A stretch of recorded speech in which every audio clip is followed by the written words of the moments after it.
to order drinks for everybody at the bar. That's why if ever you win a prize or something, the very first thing you think of, let's go on a vacation, buy a motorhome, get some jewelry. And 68% of people who win the lottery are broke again within 3 years. They have more money than they've ever had in their life, but it takes them so far out of their self-concept that they go just like a rocket that goes off course and starts to spin, and they go crazy. So if you earn 10% or more below your self-concept level of income, you engage in what are called scrambling behaviors, and you scramble to get your income back up. But once you're into that 10% range, plus or minus, you relax. And this becomes your comfort zone. This becomes your comfort zone.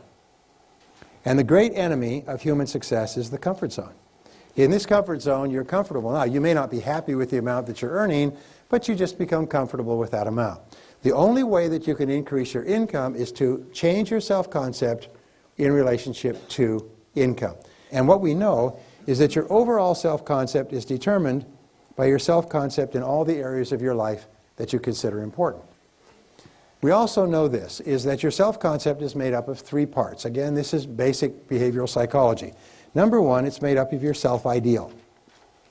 Now, your self-ideal, like 3 wedges of a pie, consists of your values, it consists of your ideals, it consists of your goals, it consists of your hopes, it consists of your dreams, it consists of all those things that are inside you. And what we know is that there's a direct relationship between how clear you are about your goals and ideals and your self-ideal. What do we know about top people? Top people are clear about what they believe in, and they don't compromise their values. What do we know about little people, weak people? Is they're very confused about their values, and they compromise them for the slightest advantage. So my point is that people with a very clear self-ideal are much stronger and more powerful people than people who are unclear about their ideals. The second part of your self-concept is called your self-image. And there's hundreds of books on self-image psychology, but basically what they say is your self-image is the way you see about yourself and the way you think about yourself. Your self-image is called your inner mirror. Whenever you go to do anything, you check this mirror like a stage performer checking the mirror before they go on the stage. Before you go in to see somebody in a sales call, you just kind of check your inner mirror to see, how do I perform in sales calls? And your performance on the outside is largely determined by your self-image. 1 to 1. Remember that ratio. The third part of your self-concept is your self-esteem. Now, your self-esteem is the most important part of all. This is the emotional part of your personality. This is what I call the nuclear reactor core. This is the energy source. This is the power in the human personality. Your level of self-esteem determines your level of vitality, energy, personality, sense of humor, creativity, personal strength, influence, persuasiveness, and so on. So your self-esteem is critical, and your self-esteem is defined as how much you like yourself. How much you like yourself is the measure of your self-esteem. How much you like yourself. Here's an interesting point, is whenever your self-esteem, your self-image, your personal performance is consistent with your self-ideal, the person that you would most like to be, your self-esteem goes up. Whenever you do anything that is consistent with the best person you could be, you feel happy, you feel proud, you have greater self-respect, you have more energy. Whenever you do something that's not like you, you blow up, you get mad, you swear, you do something that, that's not consistent with the best person you could be, your self-esteem takes a hit. But when you start to act in a way consistent with the best that you know, your self-esteem goes up. Well, here's the most important part, going down here, is we say that the most powerful words you'll ever learn are the words, I like myself.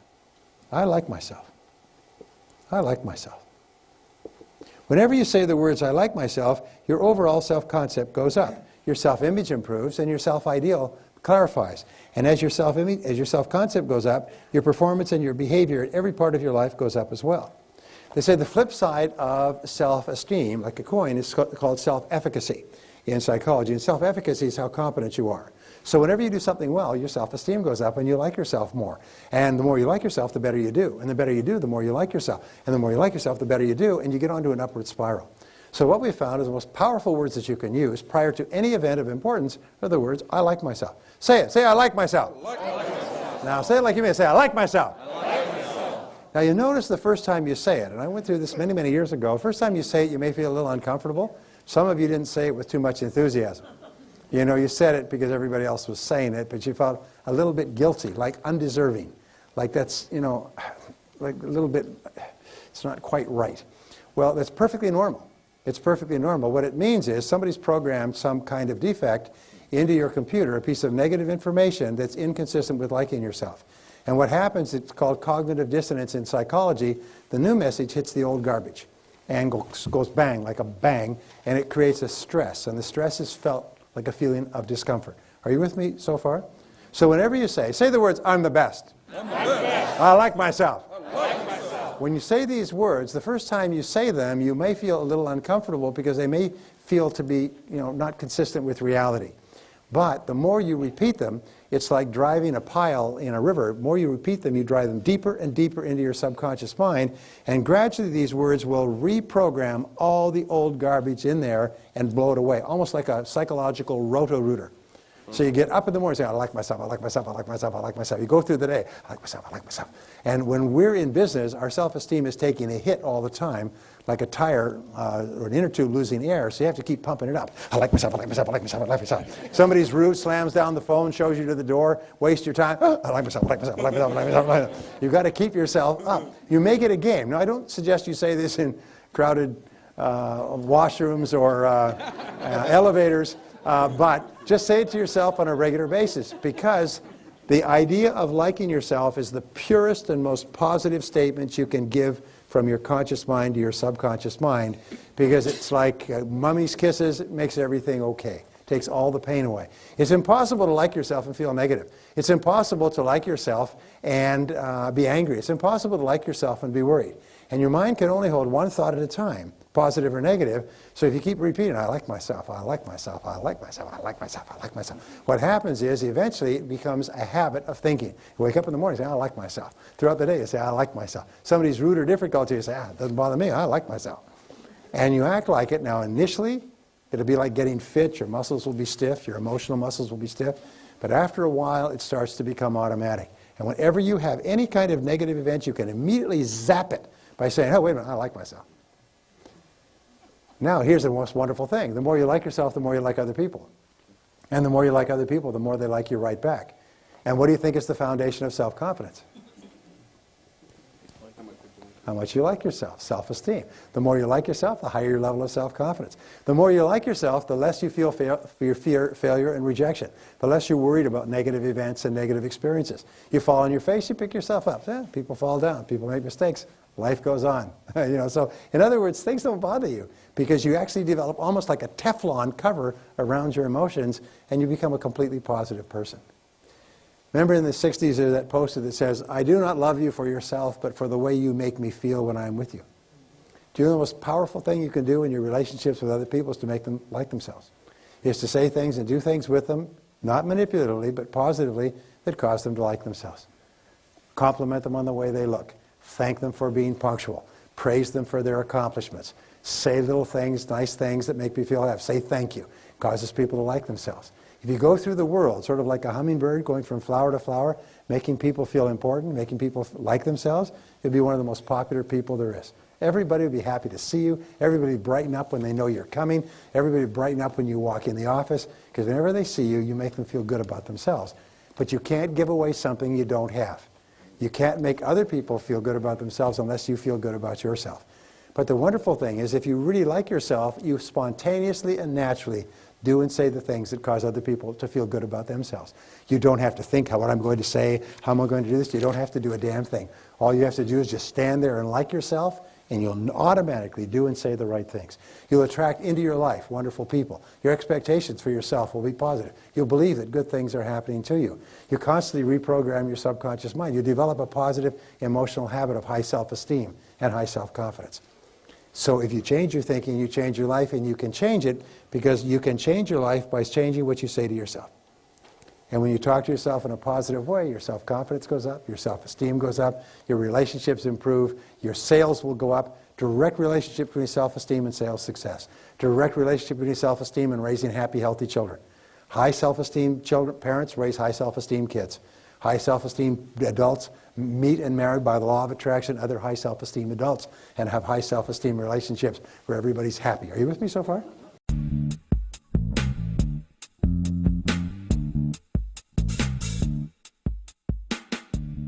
So we say, okay, we all agree with this. We should all have high self-esteem. Well, what is the problem? Well, the problem is negative emotions. And the greatest single challenge we have are negative emotions and negative habit patterns.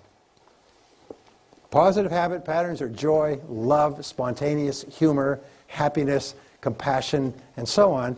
But negative emotions are the greatest enemy of all.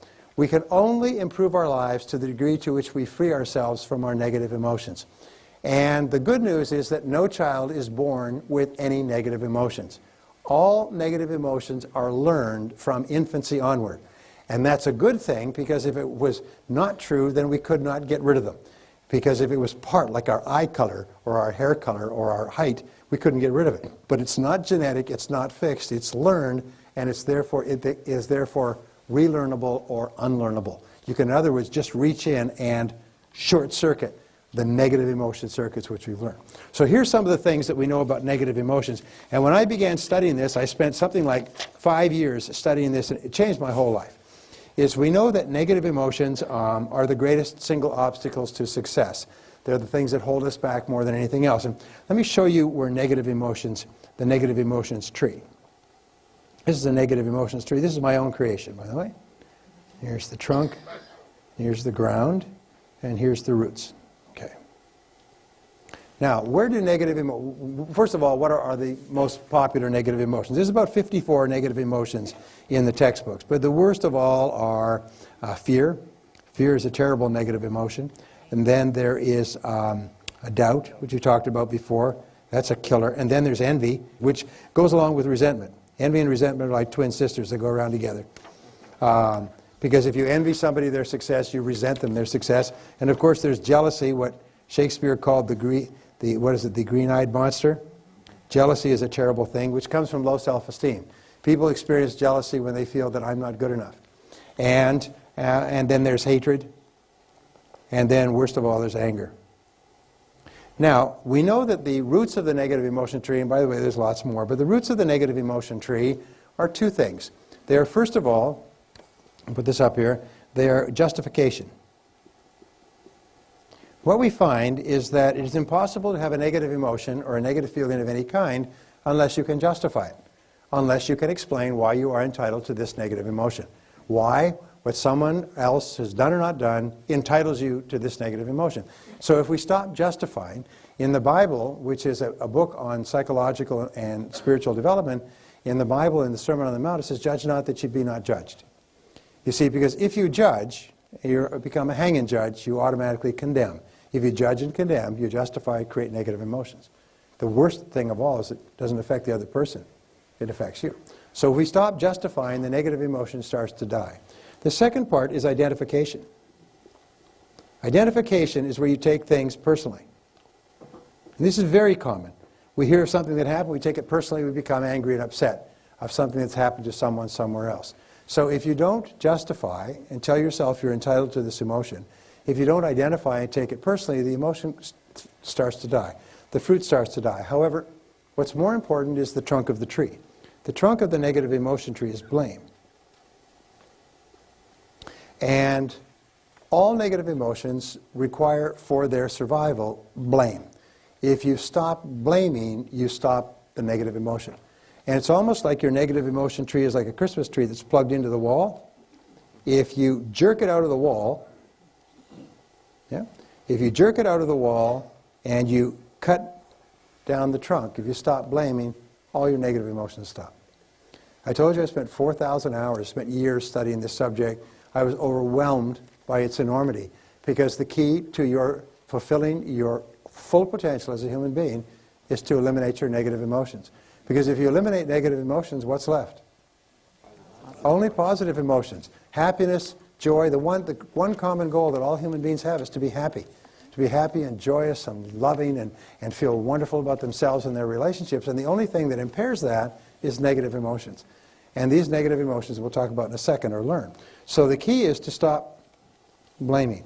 And the way that you stop blaming is with a very simple 3-word neutralizer or zapper, and it is the words, I am responsible. I am responsible. So say it. Say, I am responsible. I am responsible. So from now on, whenever you think of anything that makes you mad, just say, wait a minute, I'm responsible. I'm responsible. I'm responsible. You see, your mind can only hold one thought at a time, positive or negative. It cannot hold the thought of responsibility and the thought of anger at the same time. Now, people are going to give me every conceivable response to this position because nobody wants to give up their negative emotions. Doggone it, you've paid for those negative emotions. You spent years keeping them alive and fertilizing them and justifying them and talking them over with other people and putting water on them and thinking about them and so on. People love their negative emotions. To get them away, you almost need a crowbar to get people to give up their negative emotions. In fact, what we have found is that if you have just one negative emotion that you will not part with, that alone can sabotage your whole life. So the starting point of your achieving the greatness that is possible for you is to get rid of the negative emotions. So when we talk about I am responsible, your ability to respond in an effective way is the critical measure of how much you become as a human being. In other words, if you can respond effectively to crises, problems, upsets, which may not be legally your fault, if you can respond positively and effectively, it means that you've come a long way. It means you've become one of the best developed human beings on our planet. Because average human beings fall apart, get angry, blow up, go into chaos, throw fits, have tears, threaten to sue, and pour drink down their throat and everything else when they have a reversal. But not top people. Top people say, stay calm here. What's happened? Let's look at it. What do we do now? What's our next action, and so on. So by saying I am responsible, whenever you feel something angry, you neutralize the negative emotion. If you keep repeating the words I am responsible over and over again, pretty soon they become an automatic mantra. Something happens, you start to become angry, you instantly say, wait a minute, I'm responsible. So we know that no child is born with any negative emotions. Children come into the world and they have an incredible need for love. Love is the most powerful need that children have. The child needs love like roses need rain. They come in completely pure. They have no negative emotions at all, except for two. They have only two fears: fears of falling and fears of loud noises. All other negative emotions must be taught to the child from childhood. When a child comes into the world, they have two wonderful characteristics. First of all, they're completely uninhibited. They laugh, they puke, they pee, they poop, they cry, they do whatever they want. In other words, they're completely uninhibited. They have no inhibitions at all. As far as the child's concerned, the child can do anything. I can do anything. These are the words of the early child. The second characteristic a child comes into the world with is they're completely spontaneous. They do exactly what they want, they say what they want, they cry, they gurgle, they pee, they squeal, they play, they do whatever they want. They say, I don't have to do anything. You notice that with children? I don't have to. And so these are the two characteristics. Very early in life, because of mistakes that parents make in upbringing, especially destructive criticism and conditional love or withdrawn love, children begin to develop the two major clusters of negative habit patterns from which all others come. Almost emotional cancers, if you like. The first is they develop the inhibited negative habit pattern, or inhibitive negative habit pattern. The inhibitive negative habit pattern is characterized by the words, I can't.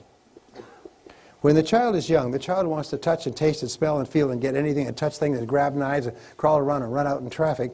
And parents often say, don't, get away from this, stop that, put that down. How many times have I told you?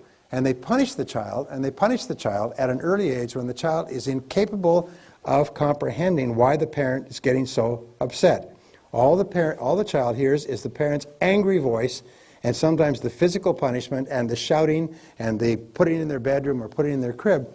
The child at a very early age starts to develop this idea, I'm too little, I'm small, I'm incompetent, I'm incapable, I can't. So every time they try something, they get a spank or a punishment, I can't. What happens is that this child begins to form this impression that I can't, and as the child grows, is the child begins to extend it to the rest of the world. I can't learn this, I can't do this, I can't get a good grade, I can't get a good job, I can't form a good relationship. As adults, whenever the child is confronted with a new risky proposition for which there's no guarantees, the natural response is, I can't. What if I lose? What if it costs me money? We call this the fear of failure. And the fear of failure is the greatest single obstacle to success in adult life. Now here's an interesting thing, physiologically, is the fears are actually experienced in the human body. And we feel it first of all in the solar plexus, then in the heart, then in the throat, then in the head, and sometimes in the bladder. Well, the next negative habit pattern, number 2, is called the compulsive negative habit pattern. And the compulsive negative habit pattern, which is the second constellation, is characterized by the words, I have to. And it's associated with what we call the fear of rejection. The fear of rejection, the fear of criticism, the fear of disapproval, which is terribly important to us as members of a society. And the compulsive negative habit pattern is trained into children when they are told at an early age, if you don't, you're going to get this. If you don't do this, then this. And what it's associated with is what is called conditional love. Now, since children need love more than anything else, the threat of taking away the love and approval is terrifying to the child. Terrifies the child. It actually traumatizes the child to have their love taken away. Children need love the way that we need oxygen, or that the patient needs blood. If you pull away the love or give it back and pull it away like this, the child goes into a constant state of turmoil emotionally. As adults, they are hypersensitive to the reactions of others. They can't make any decisions for fear that others will disapprove of it. They are extremely worried about what others may say. They're concerned about the Joneses and everything else. They are so concerned about what others may do that they don't have a mind of their own. Does anybody know what I'm talking about? And this always goes back to childhood and to conditional love, where the love was given and taken away, or maybe never given at all. And what it does, it traumatizes the child. Now, the worst of all, which is what affects most adults, is I have to, but I can't. I can't, but I have to. I have to, but I can't. And they're torn back and forth. Most illnesses, you know, in our society is psychosomatic in origin. Psycho, the mind, makes soma, the body, sick. Prolonged confrontation with these fears makes you physically ill. It actually changes your blood chemistry. It leads to ulcers. It leads to diseases as serious as cancer, strokes, phlebitis, internal congestions. Most skin breakouts are caused by anger and by negative emotions. Most of the problems in our bodies can be associated back one way or another to these. So the antidote to these is whenever you think of something that you want to do, you say, I can do it. I can do it. I can do it. Say, I can do it. I can do it. And say, when you repeat this, say, I can do it. I can do it. Whenever you think of anything, picking up the phone, calling the customer, taking a chance, just say to yourself, I can do it, I can do it, I can do it, I can do it. And what it does is each time you say that, your fears go down and your confidence goes up. It's almost like they're on a teeter-totter. As you build your confidence, your fears go down. And whenever you feel under compulsion, just say, I don't have to. I don't have to. I choose to do this, but I don't have to. I don't have to. I don't have to. So, one of the critical manifestations of negative emotions that deflates our self-confidence, and you notice this, all these fears hold back our self-confidence. Fears we can't, fears we have to, fears we have to please other people won't like us, we may lose our time or money. All they translate into the worst, one of the worst of negative emotions, which is guilt. Guilt goes around with her twin sister, unworthiness. Is we feel unworthy. Now, it's interesting is that no child grows up with guilt. Most of the main religions in the world have, at a very early stage, inculcated guilt as a fundamental part of their teachings. And they use it at a very early age because the easiest way to control people is with guilt. So there's two reasons why guilt is practiced deliberately. One is for control, and the other is for manipulation. And control and manipulation, why? It's because they work. If you can get your children to feel guilty at an early age, you can control them like on a fishing string for the rest of your life. And what you do it, first of all, we use destructive criticism. Destructive criticism breaks people down emotionally. And if you criticize them a lot when they're young, they'll feel broken down, their self-confidence is down, their self-esteem is down, and then you use guilt to manipulate them. And the way that you deal with guilt is when anybody ever tries to use guilt on you, you say, excuse me, are you trying to make me feel guilty? And you smile. And they'll say, oh, no, no, because nobody will admit it. They saw it the first few times. You say, that's great, because it doesn't work on me. Guilt doesn't work on me. Oh, good. And then they'll try it again, mother. And you say, excuse me, are you trying to make me feel guilty again? No. And finally, she'll say, yes, I am. You say, well, it's not going to work. It worked in the past, it doesn't work now. Is always say when a person says anything, are you trying to make me feel guilty? That immediately stops the game. The game only works if it's underground. As soon as you bring it up and put it on the table, the game stops. And you don't allow people to make you feel guilty. Because guilt is totally destructive. It destroys your soul. It undermines your self-confidence. So the way that we get rid of guilt, and we'll talk about this in a couple of seconds, the final principle I have to teach you is the most important principle in self-confidence, the most important principle in personal development, and it's based around another law, and it's the law of forgiveness. The law of forgiveness. Now, the law of forgiveness says that you are a healthy person to the degree to which you can freely forgive and forget offenses against you. To the degree to which you cannot, you move down the human totem pole and you become a less and less person. A person who can forgive nothing is a person who's totally destroyed psychologically and emotionally. So how do you deal with forgiveness? Number one, forgive your parents. You do not become an adult until you have forgiven your parents 100% for every mistake they ever made. Remember, it's never too late to have a happy childhood, so just go back and forgive your parents. If they're no longer with you, forgive them and let them go. So the second thing, forgive any relationship that you ever had that didn't work out. Now this is hard because it's so personal and it's so painful. But if you can forgive your parents, it's a real good warm-up. Most people are still mad at their parents in their 50s. If you then forgive every previous relationship, you accept that you were at least partially responsible for getting into the relationship. You were definitely responsible for staying in the relationship. You just say, I am responsible, I am responsible, I am responsible. I bless them and let them go. And just let it go. Because in letting them go, you set yourself free. By not letting them go, you're keeping yourself in prison, in an emotional prison. The third thing that you can do is forgive everybody else. Forgive everyone else in your life that has ever hurt you in any way.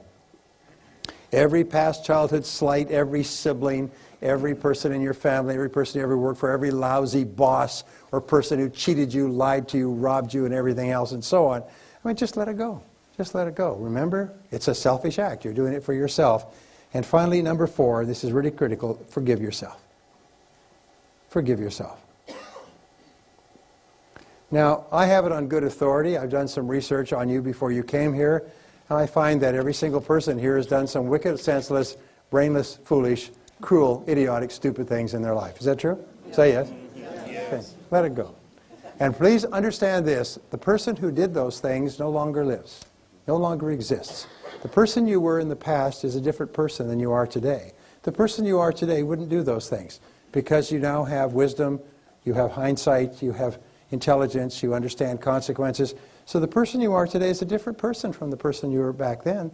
So don't keep beating yourself up because that other person, another person, did something that today you disapprove of. All right? Just let yourself go. Let yourself off the hook. And when you let it all go, it's almost like a huge burden off your back. You just forgive everybody and you forgive everything, and on a go-forward basis, you just forgive everybody. You don't have any negativities at all. No negativity toward anybody. You're just a positive person. And if you'll do that, if you accept responsibility like yourself and forgive everyone else, you become a truly superior person. Most amazing darn thing. Now, learned helplessness is one of the greatest enemies of success in our lifetime. And learned helplessness, based on 25 years of research and millions of dollars at the University of Pennsylvania, is one of the greatest killers of human success, is we learn to be helpless. They have done a whole series of experiments, but one, they took a dog and they put a piece of glass in the middle of a cage, and on one side they put the dog, the other side a delicious piece of meat. And the dog would throw itself at the glass and hurt its nose, and throw itself at the glass and hurt its nose. Throw itself 3 or 4 times at the glass and hurt its nose. Then they take the dog away, and the next day they put them back with the dog and the meat. They did this for 3 or 4 days, and by the 3rd or 4th day, the dog would just sit there passively and not throw itself at the glass because it didn't want to hurt his nose. Then the next day, they just removed the glass and put the dog in the cage next to the meat. And the dog, with the stomach growling and rumbling, would lay there right next to the meat and never reach for it. The dog had been trained to be helpless. The dog believed that it could not get to the meat, so even though there was nothing in the way, the dog just sat there. They did a study with, they did 25 years of this. They took a bunch of university students and they put them into a room. They said, you can leave this room whenever you like. It's up to you, and that's the only instructions that you have. So they went into the room, and the room had several doors, and they closed the doors, and the students went around and checked the doors. The doors were all locked from the outside. As soon as they finished checking, they went and sat down, and then they began to play music. Loud music, terrible music, broken glass, trash can music, outrageous music. And they began to increase the temperature in the room. They let a foul odor into the room. And so you had this music and this odor and this heat and everything else, and the students just all sat there. Even though the doors had been unlocked as soon as they tried them, the doors were unlocked, they could have left at any time. They had learned to be helpless with one experience. They say humans can learn to be helpless with a single experience. They can try something and instantly conclude, I can't do that. I'm not capable of it. I can't play a sport, can't cook a dish, can't can't work a telephone. They instantly conclude that they can't do it. And for the rest of their lives, they're helpless. Now, here's an interesting point. Remember, it's not what a man knows what hurts him, it's what he knows what ain't true. And have you ever had an experience where you felt you couldn't do something and then somebody showed you how to do it properly and you found you could do it quite easily? And suddenly your whole belief system changed. Up to that time, you'd always believed you couldn't do it. From that point forward, you believed that you could for the rest of your life. We talked earlier about self-limiting beliefs. One of the self-limiting beliefs is that we are not capable of doing something. We feel learned helplessness. So it's very important that you ask this question, is it true that I can't do it? And the fact is that if hundreds of thousands of millions of other people could ski or skydive or sell or invest in real estate or build businesses, you can do it as well. Don't ever sell yourself short and conclude that you're helpless. Now, the other problem that people have has to do with Sammy the rat. And Sammy the rat, they took Sammy the rat and they put him into a cage. And on the outside of this cage, there were 4 tunnels. And they waited till Sammy was hungry, and then they put some cheese, a little bit of cheese, at the mouth of the 4th tunnel. Right? Well, when they put Sammy, his little Sammy, into the cage, here he is, put him into the cage, Sammy's hungry, sniffs around, says cheese around here somewhere, he explores around, and finds the cheese. Aha, eats the cheese, and is happy. Take him out of the cage, keep him for 24 hours, he's hungry again, put him back in the cage, and the cheese is there. And Sammy explores, but not as much, and he eventually gets to the cheese. The next day, he puts Sammy in the cage. Sammy goes straight to the cheese and eats it and is happy. Then the researchers take the cheese and they move it a little bit further back in the tunnel. Well, Sammy's put into the cage the 4th day. He goes running up to the tunnel. There's no cheese. He looks up at the researchers, says, "Where's my cheese?" Don't know. So he sniffs around. Sammy goes to the 2nd tunnel and the 3rd tunnel, and the 1st tunnel, whatever. And then finally he comes back and he begins to explore. He smells an odor of cheese and he works his way back and he finds the cheese, comes out and he's happy again. So then the next day they move it further back and eventually all the way to the back of the tunnel. Now Sammy comes into the cage, beep beep, goes straight across, goes into the tunnel, all the way to the back, gets the cheese, comes out and is happy. Then they take the cheese and they move it and they put it in the back of the 2nd tunnel. Sammy comes into the cage the following day, goes straight to the tunnel, all the way to the back, comes all the way back, and Sammy is not a happy camper. Where the you-know-what is my cheese? They say, we don't know. And Sammy turns around, goes back into the cage, comes in the tunnel, comes back out again. Goes around, sniff, sniff, sniff, comes back, goes back, and can't find the cheese. Sammy's just a little bit angry. So finally, Sammy begins to do some exploring. And he explores and he goes into this cage and eventually all the way back and eventually all the way back, and he finds the cheese at the back of the 2nd tunnel and he eats the cheese. Now, here is the moral of the story, is that Sammy is a rat. A rat has a brain the size of a pea or even smaller. Sammy the rat with a brain the size of a pea will eventually figure out that there is no cheese at the back of the 4th tunnel and will begin exploring until he finds it at the back of the 2nd tunnel. But a human being will keep on going down the 4th tunnel forever. Now, this is an example of the comfort zone. This is an example of the comfort zone. Now, these are the twin threats to our success, is first of all, the learned helplessness. We believe we can't, or comfort zone, we get into a comfort zone and we practice what Newton called inertia. You know the law of inertia, which is one of the laws of physics? The law of inertia says that a body in motion tends to remain in motion unless acted upon by an outside force. A body at rest tends to remain at rest unless acted upon by an outside force. What it says is that something in motion will just keep on going. It'll just keep on going the same way forever. And because of learned helplessness in the comfort zone, we keep going at a low level of performance indefinitely. And then we use the same reasons for negative emotions, we justify it. And we explain the reason I can't is because of this. It's my upbringing, it's my childhood, it's my education, it's my boss, it's my bills, it's my family. And we think of all the reasons why it's not possible for us. And what we do is we fall in love with our excuses. We develop a disease called excusitis, which is an inflammation of the excuse-making gland, which is invariably fatal to success. So in order for us to break out of learned helplessness, we have to realize that anything that many other people can do, I can do as well. I may not be able to do as quickly as them, but I can do it as well. We need to break out of the comfort zone by setting bigger goals. And it has to be a goal that's worthy of you, so it's got to be something big.